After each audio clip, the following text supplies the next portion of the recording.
Well, joining us now, a very special guest, the former Chief Economic Advisor, Arvind Subramanian, who's also written an article today where he's made the point that a comparison of the economy with the previous Manmohan Singh government was a false debate with selective arguments and convenient amnesia on both sides of the political spectrum evident. Thanks very much for being with us. I take the point that you're trying to make that, let's not slam each other and you need to look at the economy holistically. But be that as it may, is it true that the Vajpayee-led NDA government handed over a healthy, resilient economy with high growth potential in 2004, which the UPA then proceeded to, for want of another word, ruin? Thanks, Vishnu, for having me. All this political point scoring and mudslinging is, of course, part of the hurly-burly of politics. And I think, each side is welcome to attack each other. But I think as, kind of independent analysts, I think we should try and look at the whole picture. And as I said, the whole picture is, the bottom line is that for the last 20, 25 years, many of the achievements that we've achieved, the country has achieved, has been the result of the actions of, all governments, the Vajpayee government, the UPA government, the Modi government. And while there have been individual, instances of, good performance and bad performance on both sides, I think the overall picture is one of national achievement rather than, narrow political partisan achievement. Now, on your specific question, I think as I wrote in the piece, there is no doubt that, under the first 5 years of the UPA government, growth actually soared. I mean, it was the highest growth rate ever and even higher than any other country in the world, including China. But after the global financial crisis, the second UPA government, UPA 2, under Pranab Mukherjee's finance ministership, actually was a very sorry record of performance. That's the best way of putting it.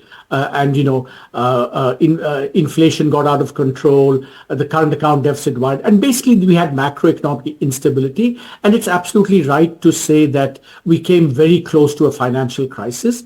And that was because of the actions taken there. We got retroactive taxation, we had irresponsible policy, and all of those things are, absolutely true. But if you really wanted to, get into the nitpicking, I think you would have to distinguish between the first UPA government and the second UPA government. I think they're very two different records of those two governments. Point taken.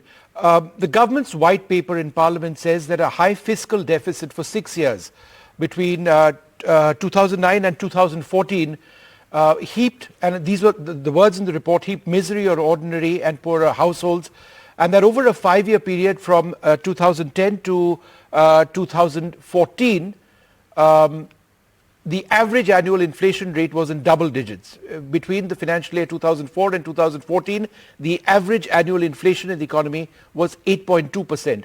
In other words, inflation was killing us. The fiscal deficit was hugely problematic as well. As an economist, is this correct? Overall macroeconomic performance after the global financial crisis was pretty poor, and India was, that's why we almost had a crisis, a major financial crisis in 2013. So there's no doubt that macroeconomic performance was worse under the second UPA government. But then we also have to look at, other aspects of the overall record, as it were, because, as I think as we as a country should not forget that many of the achievements of this government, deservedly praised by everyone, built upon what was done under the Vajpayee government and the UPA government. So it's not just, everything bad there and everything good thereafter. There was a lot of good done. The seeds were sown in the previous government. And, I think the best example is, I think the Prime Minister deserves a lot of praise for what I call new welfareism, right? That is the provision of, all these, cooking gas, toilets, bank accounts, etc., etc.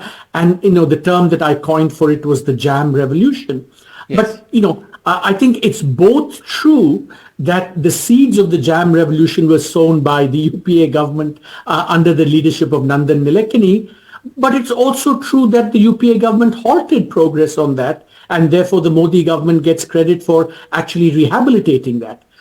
Similarly, I think one should not forget that the Modi government benefited immensely from, Manrega and, the PDS thing during the COVID crisis, and that those seeds were laid by the UPA government. I think we shouldn't forget that. And Sure. In some ways, as I say, the Modi government has, given the highest form of flattery to the UPA government by actually imitating them. And in the case of the food, it's even expanded it from, it was subsidized food earlier. Now it's free food everywhere. So everywhere, on every aspect that you take, I think there is, good sown by previous governments. But also, you mentioned the macro. It's also true that the banking system problems did start under the UPA government, and all the excesses that happened under Pranab Mukherjee's reign.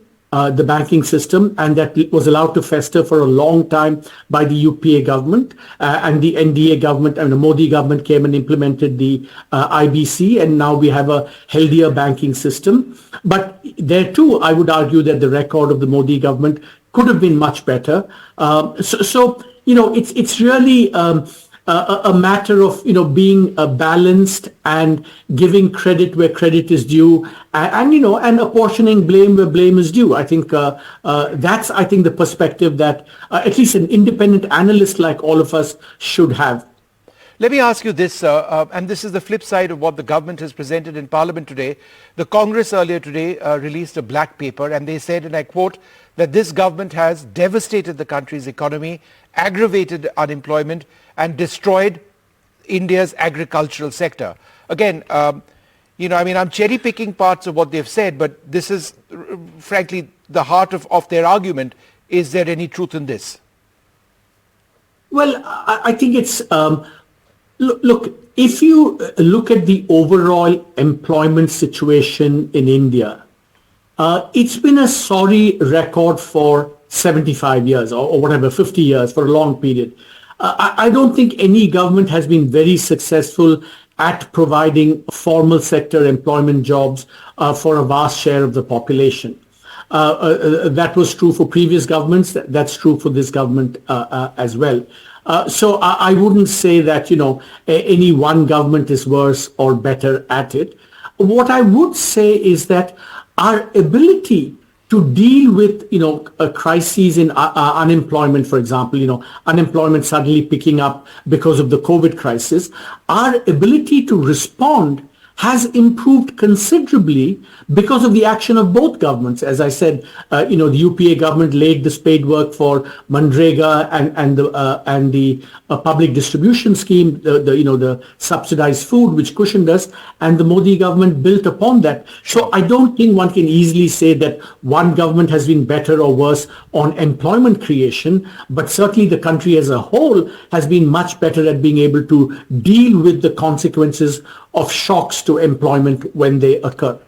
A final question. The Congress in their report have said that the economy now has been marked by high rates of unemployment.